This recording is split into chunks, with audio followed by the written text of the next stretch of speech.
Hello, this is the RPG Crawler, and welcome to Planescape Torment Enhanced Edition. Now, this is going to be an interesting one. I'm just adjusting my mic and such.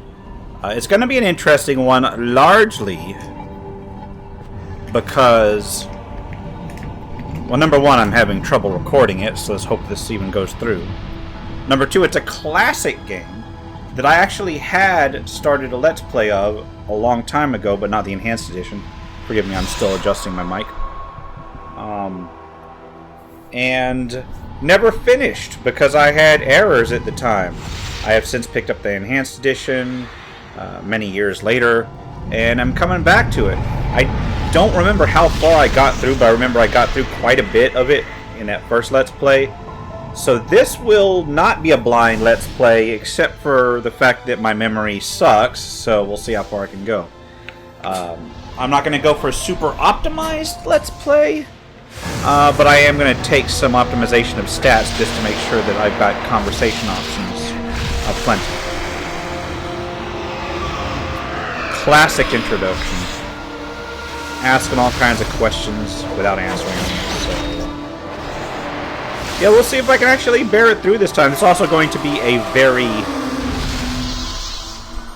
very text-heavy game.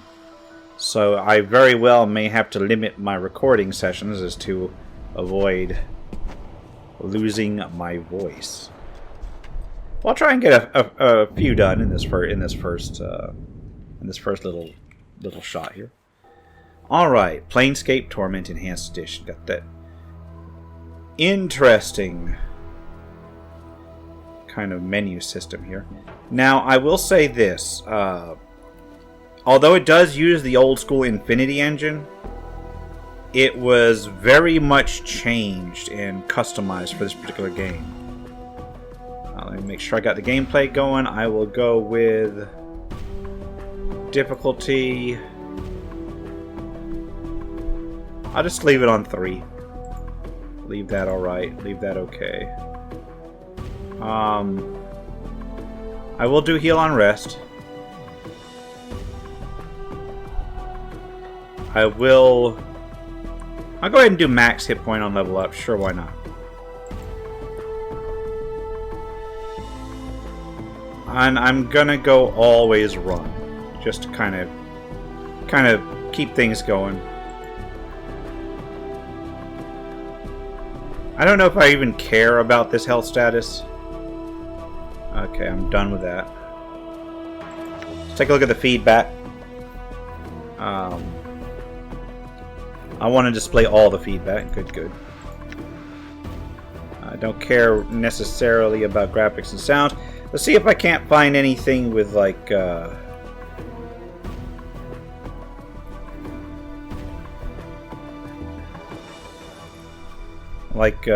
subtitles and such. Won't be on here. I'll go ahead and... Well, I can't do anything in there. Alright, movies. Can I do subtitles? That's not options for movies. I think that's gonna be... Yeah, that's gonna be all I can change here. Okay. Let's go for a new life. Select life. No, I don't have anything saved yet. Now, that having been said, I will be going like magic user, and I think you have to rescue Ignis to get that done. I'm not 100% on that, and I can't remember how to rescue him. But I'm going to try to kind of, focus on that first. What I will do is I will also probably buff my wisdom a whole bunch, because I've heard that's necessary. So I'm going to max out the wisdom first. And then I'm going to put, I think, 16 intelligence. And then bump charisma to like 13.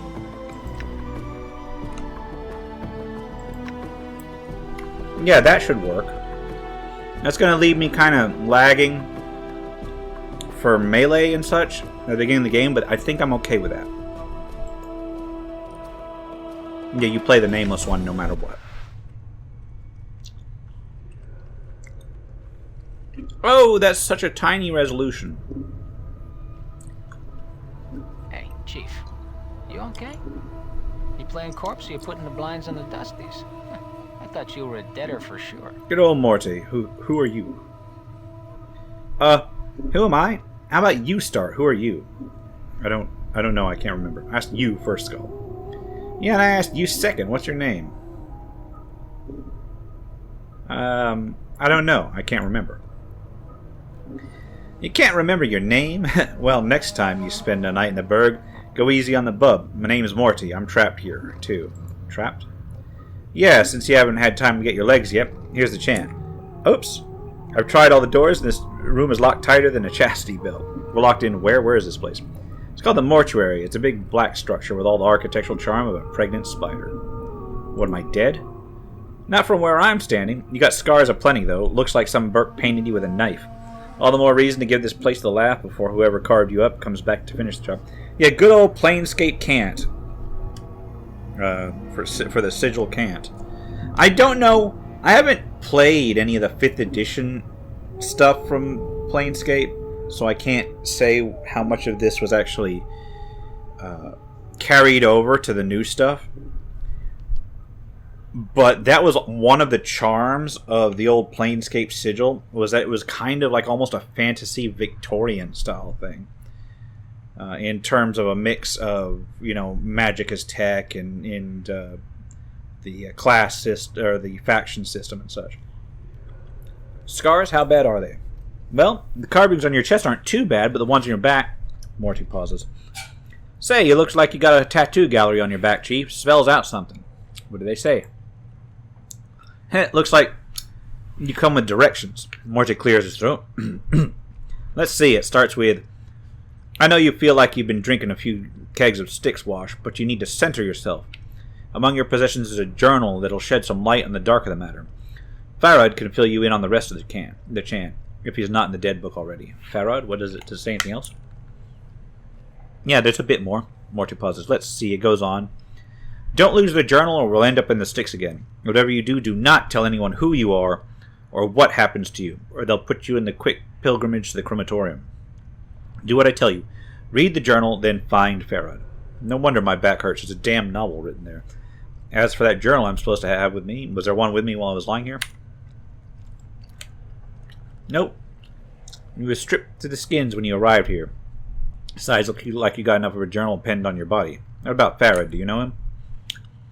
Nobody I know, but then again, I don't know many people. Still, some Burke's got to know where to find Farad. Once we get out of here, that is. How do we get out of here? Well, all the doors are locked, so we'll need the key. Chances are one of the walking corpses in this room has it. Walking corpses? Yeah, the mortuary keepers use dead bodies as cheap labor. The corpses are dumb as stones, but they're harmless and won't attack you unless you attack first. Some other way, I don't want to kill them just for a key. What, do you think it's going to hurt their feelings? They're dead. But if you want the bright side of this, if you kill them, at least they'll have rest before the keepers raise them again to work again. Alright, I'll take one of them down and get the key. Search the shelves in the room for weapons to attack the zombies with. Okay. Wait. There we go. Before you can do that, arm yourself first and just scalp on the shelves around here.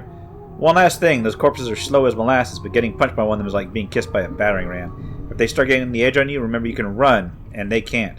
Use it to keep some distance if you need to recover. Alright. Thanks for the advice. Alright. Wow. More lovely tutorial stuff. Yeah, the party member slots. Just standard.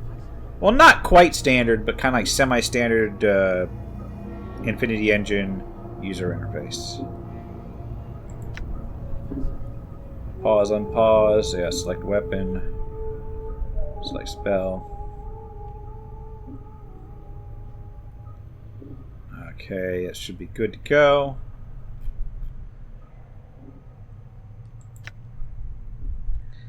Alright, pre-scroll here, because they separated pre-scrolls and... Oh yeah, wait. Yeah, I forgot. Magic users in this game work different, don't they? They work almost like sorcerers, almost. Okay, character statistics. Right, that's fine. Can lock a view on a character. Okay. Rest of the party. Show side hit point. Oh, their mage spellbooks up there too. Yeah. All right. I'm just out of it. But they do work different. You got to learn them from Ignis. I think you can learn them from Dekon or whatever his name is too. The Zerth.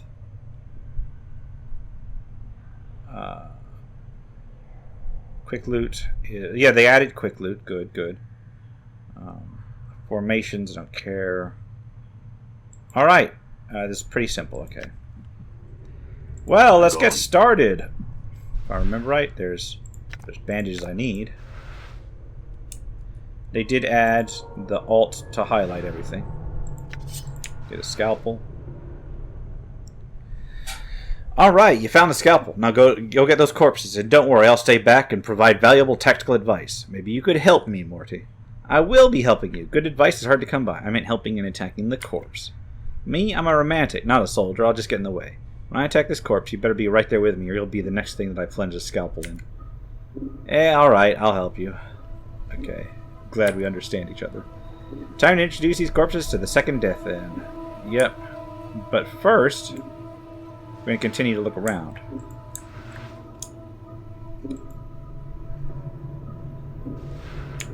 Try and see what we can do.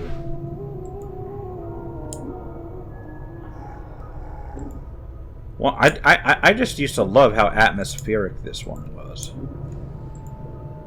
So someone's in the middle of dissecting this one. Alright, let's equip our scalpel. Oh yeah, I forgot you can get tattoos in here. And in fact, they take so... The tattoos are so much of your gear in this game. Alright, let's take on one of these zombie workers. Actually, let's talk to him first. This shambling corpse looks like it's been dead for several years. The skin along its forehead is peeled back, revealing its chalk-white skull. Someone has chiseled the number 569 is the exposed bone. Examine the corpse to see if it's carrying a key. This corpse doesn't appear to be carrying a key, and it doesn't look like it would be able to use one if it did. Its fingers are broken, as if someone smashed them with a hammer. You do happen to notice this left shoulder is heavily bandaged. The bandages might be useful if the corpse was disposed of first. Okay. Chief, they can't hear you, alright? They're dead. But you're dead, and you're talking to me. Yeah, but I am special. Death couldn't kill my zest for life. These corpses here, Morty rolls his eyes, they probably didn't have much personality to begin with. I see. Look, Chief, watch you try to swap the chant with these corpses isn't doing much for my morale. Let's leave the corpse talk for the barmies, alright? Okay. That's 569. This corpse's head lolls back and forth on its shoulders. Judging from the angle of its neck, it looks like this man may have been hanged. The number 825 has been painted on the side of its head. See if it's carrying a key. The corpse is carrying nothing, but you happen to notice his hands are heavily bandaged. The bandages might be useful if the corpse was disposed of first. Okay. So these are all these are things I can kill for bandages. So I'm going to do that. Damn it. There we go. That was quick. And then quick loot. Wait, where was the quick loot? Quick loot. Bam. Take it. No, not that one. Let's take a look at this. Oh, well, wait. This one was the other one with bandages.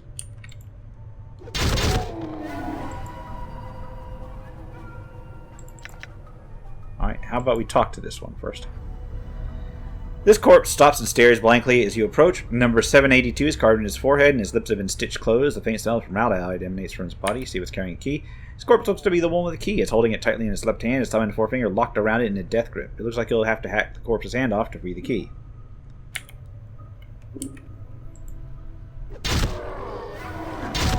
And it goes down as well. Grab the key. Now let's see which way I need to go. Let's see what's up this way.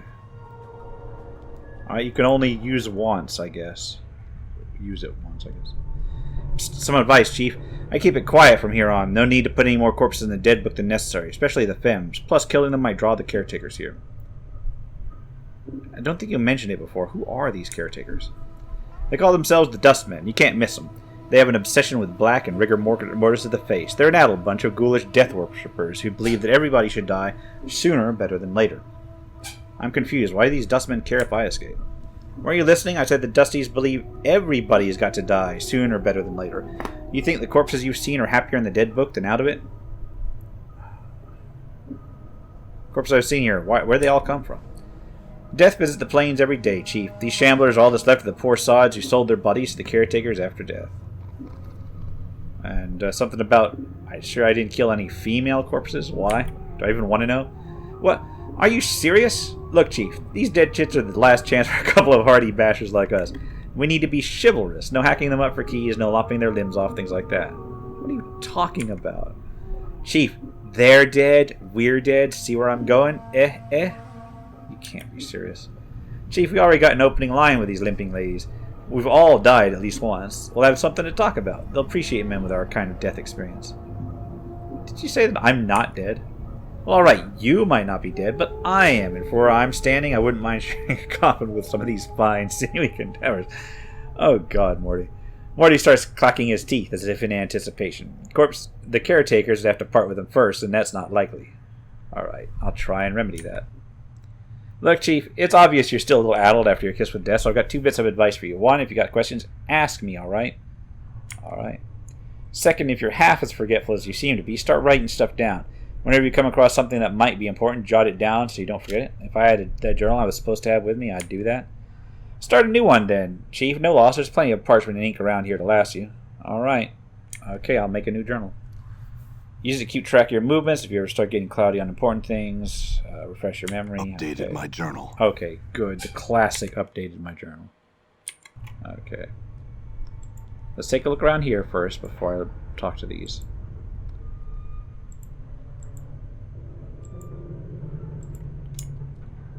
I'm not really seeing anything to search.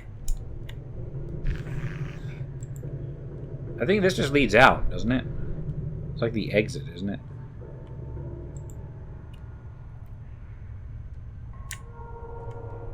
Let's look at this zombie. The shambling corpse gazes at you with vacant eyes. Her skin is paper thin, almost wispy. It's like someone draped a sheet of cobwebs across her frame. The number 594 has been scratched into her forehead with a charcoal pencil. Alright. You say this the way she was looking at me, huh? You see that? The way she was following the curve of my occipital bone? You mean that blank-eyed, beyond-the-grave stare? What, are you blind? She was scouting me out. It was shameless the way she wanted me. Wanted you to go away, maybe. Oh, God. I think you're imagining things. She's a zombie, a corpse, a dead person. You probably didn't even register to her senses. Yeah, whatever. When you've been dead as long as I have, you know the signals. They may be too subtle for you to pick on. That's why I'm supposed to be spending my nights with some luscious, recently dead shit, while you're standing around going, huh, what's going on? Where's my memories? Man, Marty. Oh, God. So you can have, what, 6 people in the party. I know there's like 8 or 9 companions. I'm already kind of halfway making ideas on the party I want. The left side of this woman's face looks as if it was caved in with a club, and her flesh sags in bruised, swollen clumps over her ruined skull. The number 626 has been stitched into the corpse's right cheek, just below the eye. Leave it in peace. Basically, I'm looking for unusual things. This corpse is lumbering along a triangular path. Once it reaches one of the corners of the triangle, it pauses, then turns and staggers towards the next corner. It has 965 tattooed on the side of his skull. As you approach, it halts and stares at you. Yeah, it looks like someone forgot to tell this sod to stop walking the rule of 3.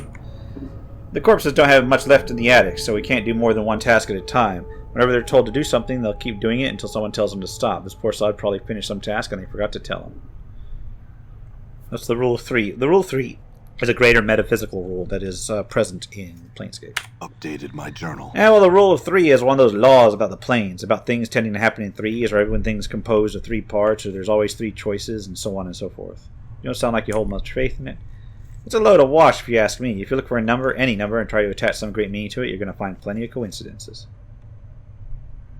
Okay. I want to examine the zombie a little bit more. Okay, there's nothing I need for now, but I will have to remember that one, because if I remember that one you have to come back on. Zombie workers. Oh, wait. We're going to loot this place. Receiving room logbook. I can read that.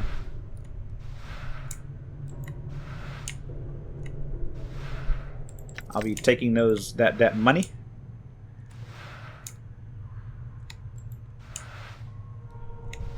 There's a doll.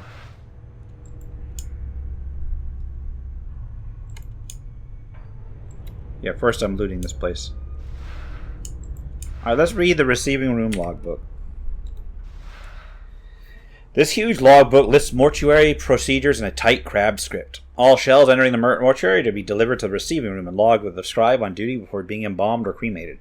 The records are to be checked to determine if the shell is one of the contracted, and if so, do not prepare the shell. Move the shell to one of the preparation rooms, contract the scribe on duty, and notify him that a contracted shell is to be raised. Be certain that the shell is thoroughly stripped of its possessions before being sent to the preparation rooms. The contracted workers are intended for simple manual labor and do not have the capacity to search and strip a shell. The faction is not responsible for any possessions lost or items stolen by collectors who have brought the shells to the mortuary. The shell's possessions are to be stored in the receiving room until an initiate can be sent to reclaim them. Please catalog all possessions in the logbook. Following is this list is thousands of entries of bodies that have been sent to the receiving room. As you flip through the rest of the book, however, you notice the last page has been cut out. Let's talk to Dahl. The scribe looks very old. His skin is wrinkled and has a slight trace of yellow like old parchment. Charcoal gray eyes lie within an angular face. His breathing is ragged and irregular, but even his occasional coughing does not slow the scratching of his quill pen. Greetings. Whoa, Chief, what are you doing? I was going to speak with the scribe. You might be able to know something about how I got here. Look, rattling your bone box with the dusty should be the last thing. Before Morty can finish his rant, the scribe begins coughing violently. After a moment or two, the coughing spell dies down, and the scribe's breathing resumes its ragged wheeze. And we especially shouldn't be swapping the chant with sick dusties. Come on, let's leave. The quicker we give this place the laugh, the bet. Before Morty can finish, the scribe's gray eyes flicker to you. The weight of years hangs heavy upon me, you restless one. He hangs down his quill. But I do not yet count deafness among my ailments. Do you know me? Know you? There's a trace of bitterness in the scribe's voice as he speaks. I have never known you, restless one, no more than you have known yourself. He is silent for a moment. For you have forgotten, have you not? Who are you? As always, the question, and the wrong question, as always. He bows slightly, but the movement suddenly sends him into a bout of coughing. He pauses for a moment, catches his breath. I am Dahl. Perhaps you can answer some questions for me, Dahl? Updated my journal. Very well, what do you wish to know? Right. What is this place? You are in the mortuary, restless one. Again, you have come. Before he can finish, Dahl breaks into a fit of coughing. After a moment, he calms himself, and his breathing resumes its ragged wheeze. This is the waiting room for those about to depart the shadow of this life. Restless one? Restless is as good a term as any. Dahl draws a ragged breath. Something keeps you here, does it not? Something that must be resolved. Some passion that must be quenched before you can reach true death. True death? True death is non-existence, a state devoid of reason, of sensation, of passion. Dahl coughs, then gives a ragged breath. A state of purity. Sounds like oblivion. Why would anyone want that? Is it worse than remaining in the shadow of what life once was? I think not. Yes, a shadow. You see, restless one, this life, it is not real. Your life, my life, they are shadows, flickering of what life once was. This life is where we end up after we die. And here we remain, trapped, caged, until we can achieve the true death. And what makes you think this life isn't real? Because you're in the outer planes, dude. What makes you think this life is real? Look inside you. Do you not feel something lacking? Dahl shakes his head. This is a purgatory. There's only sorrow here, misery, torment. These are not the elements that make up life. They are part of the cage that traps us in the shadow. I think your fatalism has gotten the better of you. Those elements are part of life, but not the whole of it. Dahl shakes his head. Passions carry weight. They anchor many to this shadow of life. As long as one clings to emotion, they will continually be reborn into this life, forever suffering, never knowing the purity of true death. I should ask more questions, but I'm going to follow this line. How does one escape the cycle of rebirth and achieve this true death? Kill your passions. Strip yourself of the need for sensation.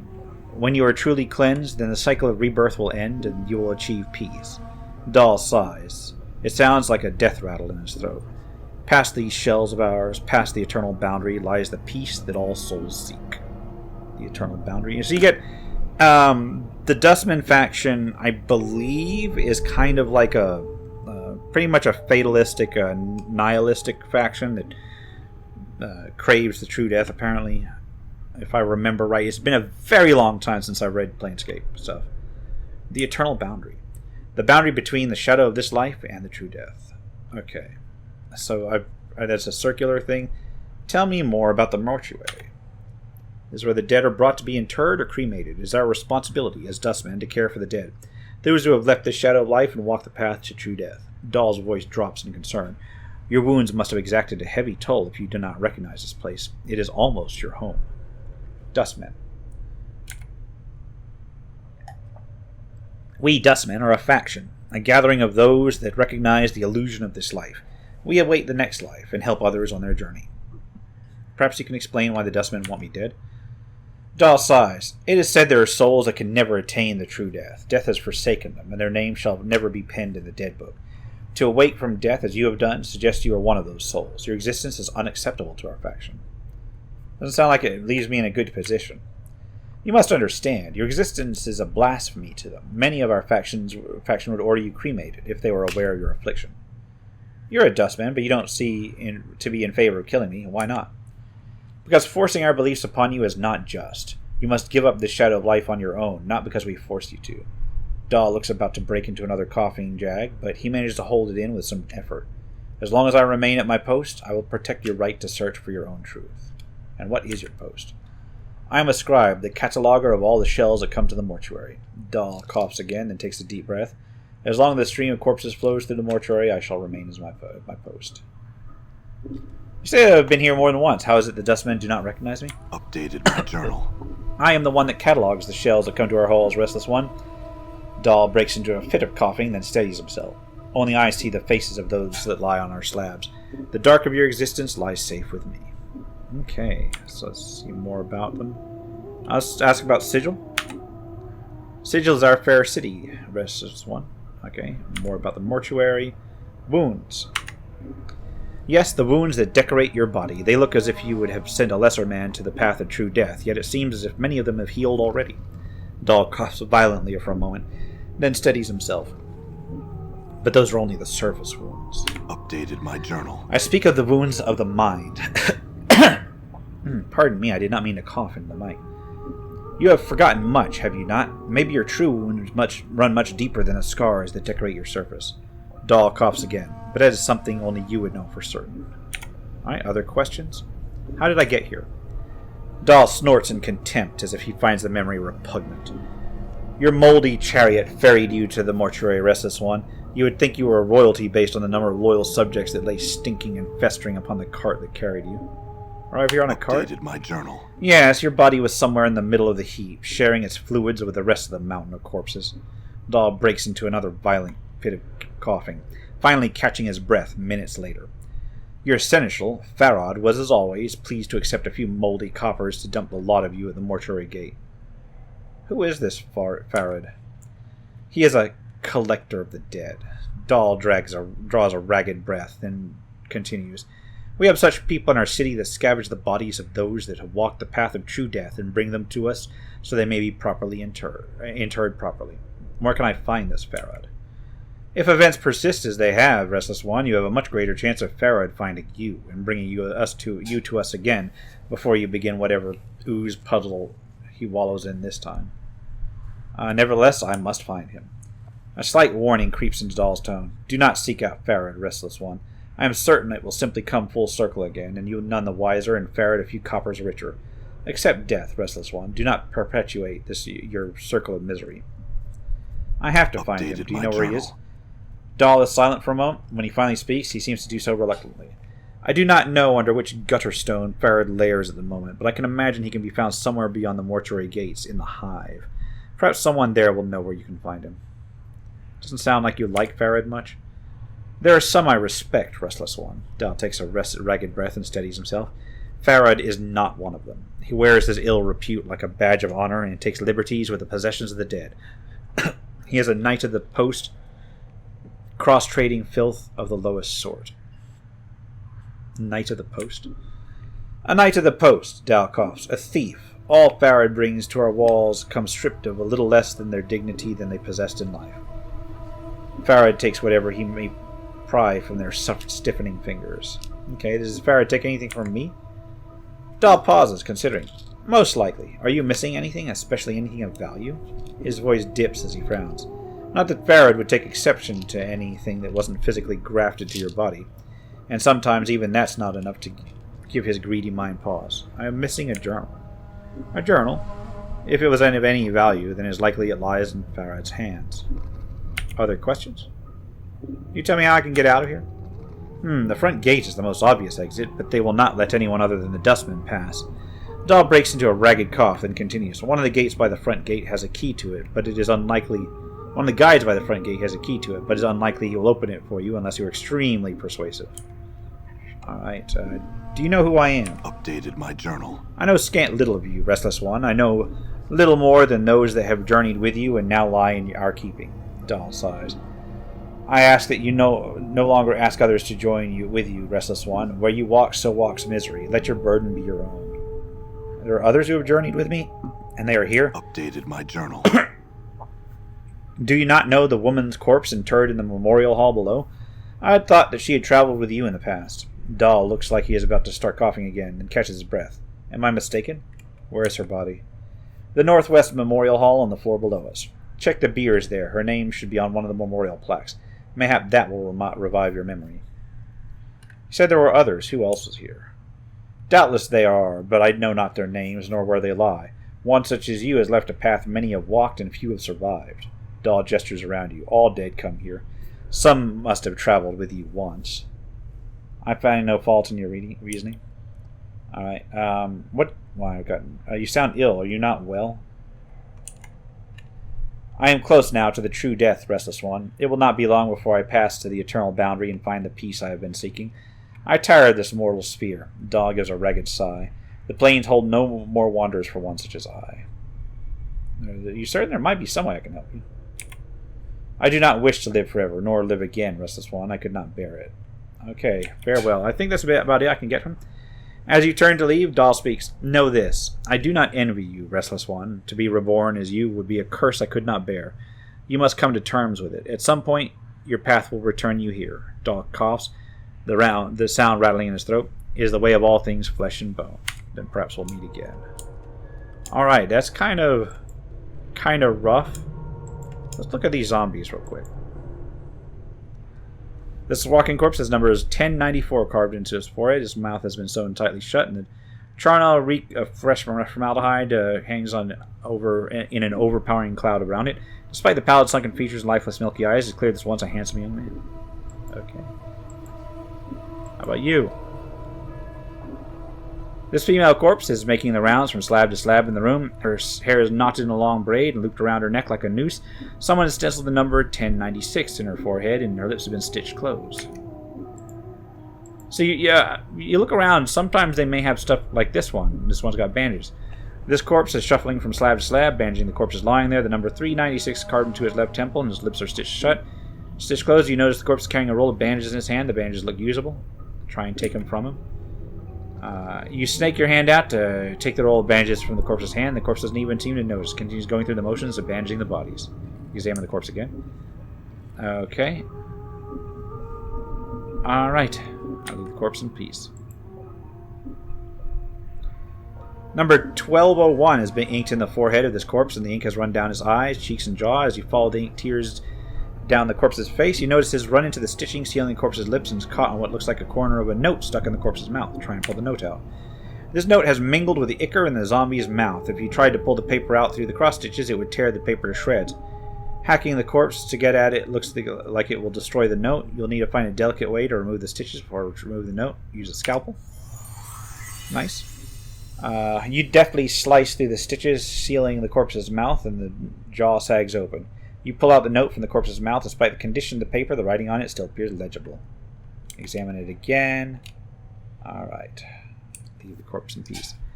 And then we'll look at this one, and then we'll look at that note. The smell of formaldehyde emanating from this corpse is particularly strong. It smells like it was applied recently, and with good reason. This corpse appears to be in an advanced state of decay. Her jaw is missing, and some of the flesh is slid off the skull, revealing number 1072 chiseled into the bone. Alright.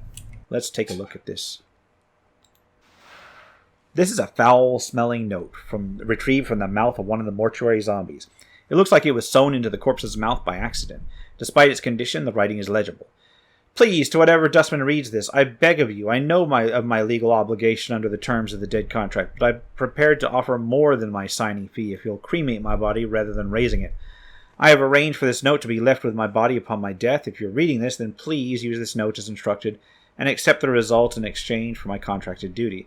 Let my contract number serve as the key. It looks like the corpse is too late to prevent the raising, but you notice that beneath the writing is a diagram. It looks to be like directions for folding the parchment into a strange pattern. Oh yeah, this is a folding thing, so 1201. Let's use it. This foul-smelling note has a strange-looking diagram inscribed beneath the writing. It looks like if it's instructing you to fold the corners of the note so their points touch the center. There's a series of strange markings on each corner. 1 mark on the upper right, 2 marks on the lower right, 3 marks on the lower left, and no marks on the upper right. So 1201 would be... Hold on a second. I gotta make a note on this real quick because I'm gonna forget this because my memory's shot. So there is... Alright. Upper left has no marks. Upper right has 1 mark. Lower left has 3 marks. Lower right has 2. So 1201, fold the upper right into the center. Then for the lower right into the center. Fold the upper left into the center. And then fold the lower right into the center.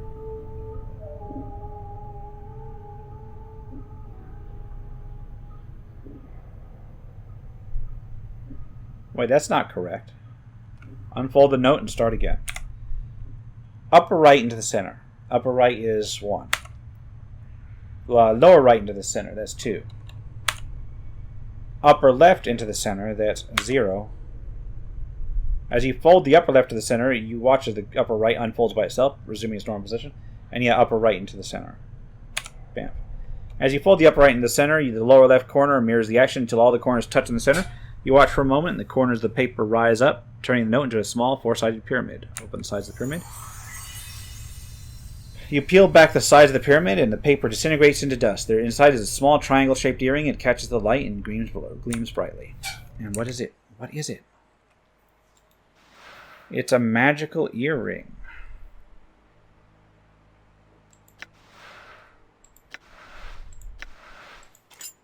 One which I can't really identify because my lore skill isn't high enough. What's up? But that's okay because I can check it out later.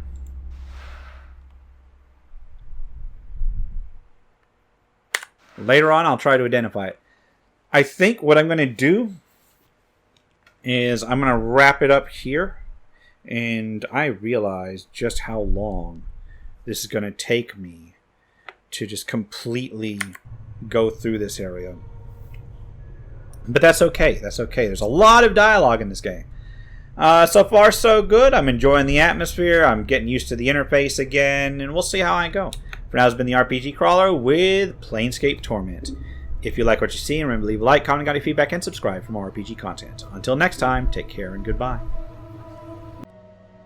And if you are still watching, I would like to take the opportunity to thank my supporters, the top tiers of which are listed on the screen, without whose support I would not have been able to offer the variety of content that I have on this channel throughout the years. If you're feeling particularly generous and would like to join them, you can support the channel. There are a variety of options to do so. I have a Patreon, a Subscribe Star, as well as channel memberships enabled. If you are not in a position to contribute, simply leaving a like, a comment, or sharing my videos are all wonderful ways to help the channel grow without spending a dime, and are all greatly appreciated.